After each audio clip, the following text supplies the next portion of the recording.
million in the CARES Act money to be able to start connecting about 17,600 households. And the way we do it is we set up a program where the telecommunication providers would get have to put in half the money to build out the infrastructure. The state would put in another 50% to build out the infrastructure. So we put that structure in place, and then we passed the Rural Broadband Bridge Act. So we passed that in 2020, and that dedicated $20 million in each of the next 2 years for state infrastructure, so of state dollars to that infrastructure. And we set that up through the Public Service Commission with the same idea, that the state would put up half the money, and then the telecoms would put up the other half.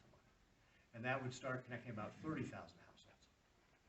And then the federal government has come down with several other programs that are going to add to the money that we have for them. So, for example, with the ARPA money, we got about, well, so far with the ARPA money, that was the American Rescue Plan Act money, we know we can get about $87.7 million to do broadband connections.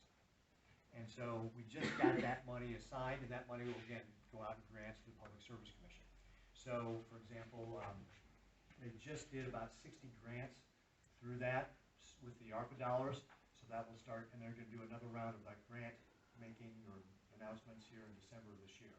So we're going to start getting that money out for all these different programs. We also know that we're going to get, through the Infrastructure and Jobs Act, we've got a program for, part of that money is going to broadband. I think it's about 40 billion, not quite $50 billion, or somewhere like that. But anyway, what they're going to, I think that actually the program is less than that. But we expect that we're going to get a minimum of about $100 million out of that program. Every state's promised $100 million. And it's called the Broadband Equity, Access, and Development Program. So, or short for BEAD, B-E-A-D. And it starts with about a $5 million grant, which we've applied for, so you can start planning for how you can connect every household connected in your state.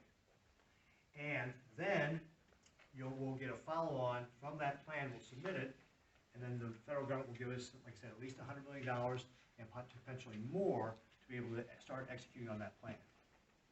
So we expect to get more money down the road, but we start with the $5 million that we're supposed to be getting later this year in planning money to be able to start that.